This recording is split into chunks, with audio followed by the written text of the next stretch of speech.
ទីហ៊ានស៊ីឈ្នួលម្នាក់បានសង្កេតឃើញរឿងដ៏ចម្លែកមួយកងសង្គ្រោះដែលព្យួរនៅលើប៉ាល់ស្រាប់តែដាច់ជីពីមិនទាន់ទាំងបានដឹងខ្លួនស្រួលបួលផងគាត់ក៏មានអារម្មណ៍ត្រជាក់ស្រេកពីនីតិបន្ទាប់រាងកាយរបស់គាត់ត្រូវបានបឋមយ៉ាងកាត់ផ្តាច់ឃើញថាកប៉ាល់ដឹកទំនិញហៀបនឹងបាត់បង់ការគ្រប់គ្រងគាត់បានប្រឹងប្រដៅចង់រត់ប៉ុន្តែមិននឹកស្មានថាស្របពេលដែលកប៉ាល់បើកកាត់ខ្សែឆ្មាដែលមើលមិនឃើញនៅលើផ្ទៃទន្លេយ៉ាងយឺតការសម្លាប់រង្គាលដោយគ្មានសម្លេងនៅតែបន្តពេលនោះទីបំផុតកាពីតេណូប៉ាល់បានដឹងថាមានរឿងមិនស្រួលតែពេលគាត់សម្លឹងមើលទៅខាងក្រៅគាត់ក៏បានឃើញយ៉ាងរន្ធត់ថាសមាជិកនាវិកនៅលើដំបូលកប៉ាល់បានស្លាប់យ៉ាងរន្ធត់អស់ទៅហើយគាត់មានការតក់ស្លុតយ៉ាងខ្លាំងចំពោះទស្សនវិជ្ជានៅចំពោះមុខរហូតដល់ទាំងស្ងៀមដោយមិនដឹងថាគ្រោះថ្នាក់កំពុងខិតចូលមកជិតយ៉ាងស្ងៀមស្ងាត់នោះទេមិនយូរប៉ុន្មានកប៉ាល់បានឆ្លងកាត់ខ្សែឆ្មានោះទាំងស្រុងហើយទូខ្លួនកប៉ាល់ក៏ចាប់ផ្ដើមបែកបាក់បន្តគ្នានៅពេលនេះកប៉ាល់បន្តរំកិលទៅមុខដោយសារកម្លាំងរុញច្រានប៉ុណ្ណោះពេលដែលទូប៉ាល់បុកនឹងច្រាំងវត្ថុដ៏ធំសម្បើមនេះក៏បានដួលរំព្រាម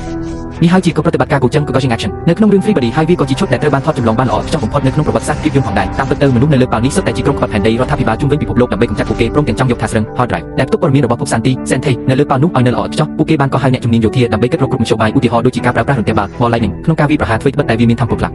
តែវាមានប្រសិទ្ធភាពយឺតពេកក្រុមក្បត់នឹងមានពេលគ្រប់គ្រាន់ដើម្បីកំទេចថាស្រឹងក្រោយពេលដែលពួកគេដឹងខ្លួនប្រសិនបើប្រើគ្រាប់បែក Neutron Bomb ទម្លាក់ដោយផ្ទាល់វាអាចធ្វើឲ្យមនុស្សនៅលើប៉ាល់សន្លប់ភ្លាមប៉ុន្តែភាគរយច្រើនថាស្រឹងក៏អាចនឹងត្រូវខូចខាតដោយសាររូបញ័រផងដែរ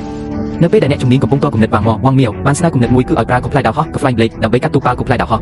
សម្ភារៈនោះកាត់ដែកបានយ៉ាងងាយស្រួលដោយកាត់ពួកអញ្ចឹងកុំមើលងាយផ្លែដៅហោះមួយសរសៃនេះវាមានទំហំត្រឹមតែ1/10នៃសរសៃសក់ប៉ុណ្ណោះប៉ុន្តែវាស្វិតខ្លាំងនិងអាចកាត់ដែកបានយ៉ាងងាយទោះជាយ៉ាងណាក៏ដោយផ្លែដៅហោះនេះក៏មានចំណុចខ្សោយដ៏សាហាវមួយដែរប្រសិនបើក្រុមក្បត់កំពុងគេងលក់ពួកគេអាចនឹងគេចផុតពីការកាត់របស់ផ្លែដៅហោះនេះដូច្នេះហើយប្រតិបត្តិការនេះមិនអាចធ្វើឡើងនៅពេលយប់បានទេត្រូវតែរងចាំដល់ពេលថ្ងៃនៅពេលដែលមនុស្សនៅលើប៉ាល់ដើរឬអង្គុយចំហុកកម្ពស់របស់ពួកគេនឹងលើសពី50 សង់ទីម៉ែត្រដែលនេះអាចធានាបានថាអាចកម្ចាត់សត្វឬទីបាន 100% ដោយសារតែអាវុធដ៏មានសក្តានុពលសម្រាប់មួយនេះមានរូបរាងស្រដៀងទៅនឹងឧបករណ៍តន្ត្រីចិន Coaching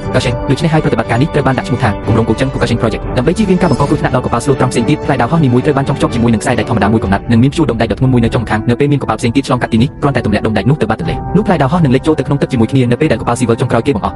បានបើកចេញពីកន្លងទន្លេផ្លែដៅហោះរាប់សិបសរសៃត្រូវបានទាញឡើងមកព្រមគ្នាហើយគម្រោង Coaching ក៏ចាប់ផ្ដើមជាផ្លូវការមិនយូរប៉ុន្មានកប៉ាល់ដ៏ធំមួយបានបើកយឺតឆ្ពោះមករកផ្លែដៅហោះវាគឺជាគោលដៅនៃប្រតិបត្តិការនេះដែលមានឈ្មោះថាកប៉ាល់ Judgment Day ថ្ងៃជំនុំជម្រះហើយវាក៏ជាមូលដ្ឋានរបស់ក្រុមក្បត់ផែនដីនេះទៅផងដែរ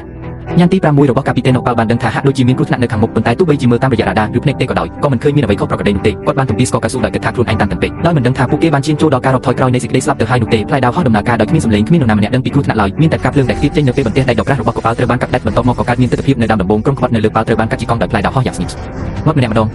មេដឹកនាំក្រុមអ៊ីតាឡូ Ivan Evans ដែលលាក់ខ្លួននៅកន្ទុយយកប៉ាល់នៅមិនទាន់ដឹងរឿងទាំងអស់នេះទេស្រាប់តែទាំងគំនូដែលដាច់ជីពីបានធ្វើឲ្យគាត់ចាប់អារម្មណ៍មិនទាន់ទាំងបានដឹងខ្លួនផងអោខាងលើរបស់គាត់ក៏ត្រូវដាច់ជីពីគាត់បានអន់មើលទៅក្រោមស្រាប់តែឃើញស្នាមកាត់យ៉ាងរាបស្មើមួយនៅត្រង់ចង្កេះដែលនោះគឺជាស្នាមកាត់របស់ផ្លែដៅហោះ Nano Flying Blade ដោយដឹងថាខ្លួនឯងគ្មានឱកាសរស់រានមានជីវិត Ivan បានប្រញាប់ចង់កំទេចព័ត៌មានរបស់ពួកសាន់ទីដែលស្វ័យប្រវត្តិប៉ុន្តែគ្រាន់តែប្រាប់កម្លាំងដៃបន្តិចរាងកាយរបស់គាត់ក៏ដាច់ចេញពីគ្នាភ្លាមត្រឹមតែប្រមាណនាទីក្រោយមកកប៉ាល់ដ៏ធំត្រូវបានកាត់បំបែកទាំងស្រុងហើយរអិលត្រួតលើគ្នាដូចជាគំនរចាននៅតាមមាត់ច្រាំងកប៉ាល់ដែលជាទីកន្លែងសម្រាប់មនុស្សជាតិតាក់ទងជាមួយភពសាន់ទីមួយនេះត្រឹមមួយប៉ព្រិចភ្នែកសោះបានខ្លាយជាគំនរអេចាយនេះក៏ជាជ័យជំនះលើកដំបូងរបស់មនុស្សជាតិក្នុងការប្រឆាំងនឹងអរិយធម៌សាន់ទី Sentai ផងដែរ